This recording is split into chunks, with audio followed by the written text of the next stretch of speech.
Nós vamos receber aqui no Hora H Karina Caladrim. Ela é professora de Relações Internacionais do IBMEC aqui em São Paulo. Karina, boa noite. Estivemos juntas há 2 semanas no WW. Agradeço a sua disposição de aceitar falar com a gente aqui no Hora H. Eu já vou logo te fazer uma pergunta, Karina, sobre o que está na mesa, né? Porque não me parece que haja qualquer boa saída para o que está acontecendo agora no Irã. Boa noite, muito obrigada pelo convite novamente.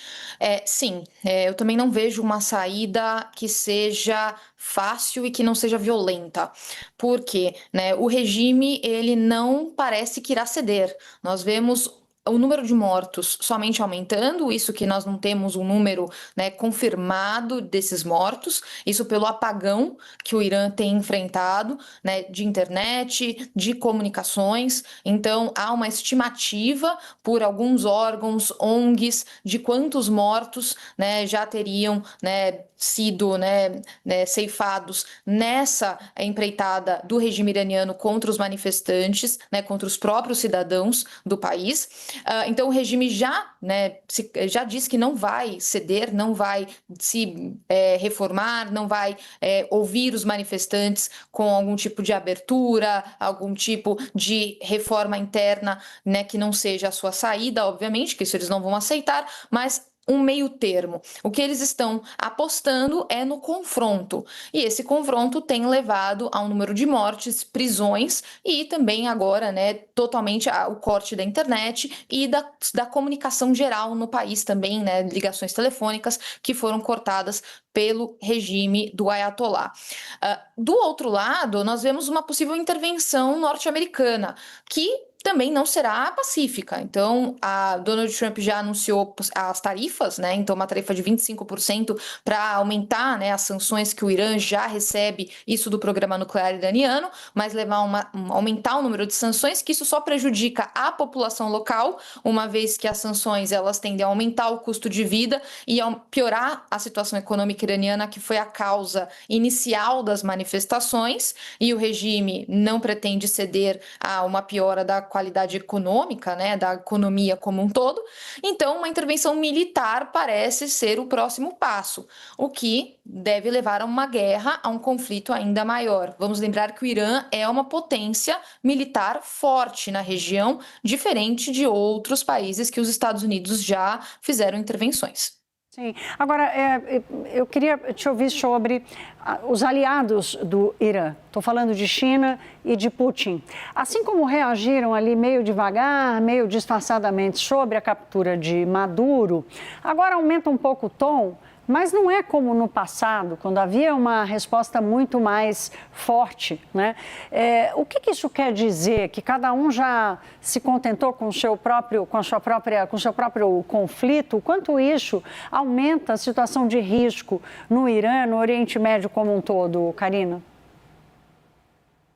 Bem, vamos lembrar que as duas potências elas agem de forma diferente, né? Então a Rússia ela tem uma posição muito mais bélica, podemos dizer assim, né? Uma posição muito mais de enfrentamento, né? Interviu militarmente no Oriente Médio, por exemplo, na Síria, né? Apoiou militarmente o Irã, né? E com fornecimento de armamento, inclusive. Então a Rússia ela atua, né? De uma maneira mais, a gente diz, do hard power do que do soft power.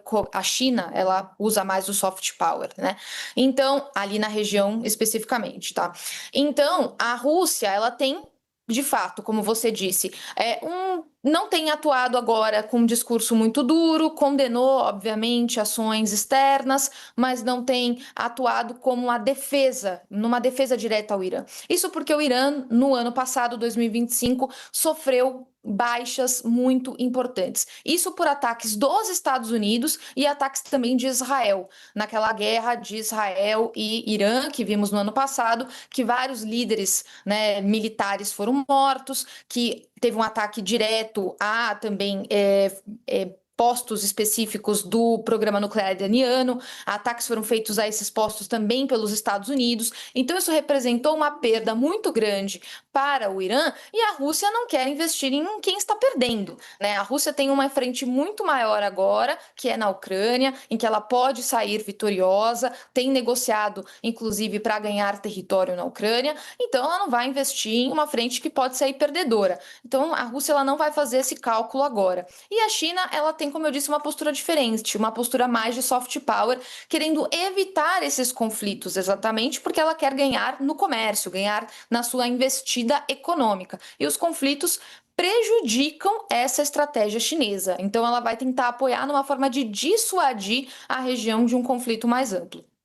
Karina, eu tenho aqui um minutinho só para uma última perguntinha, mas é sobre o que disse o chanceler alemão, que está com os dias e as semanas contadas, né? Você já tratou disso um pouco na sua primeira resposta, mas a gente pode esperar mais violência e mais fechamento do regime nos próximos dias?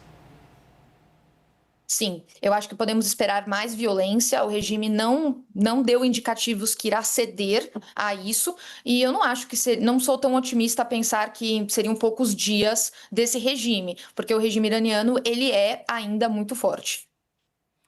Nós conversamos com a professora de Relações Internacionais do IBMEC, a Karina Caladrin. Karina, muito obrigada, uma boa noite para você. Boa noite, muito obrigada.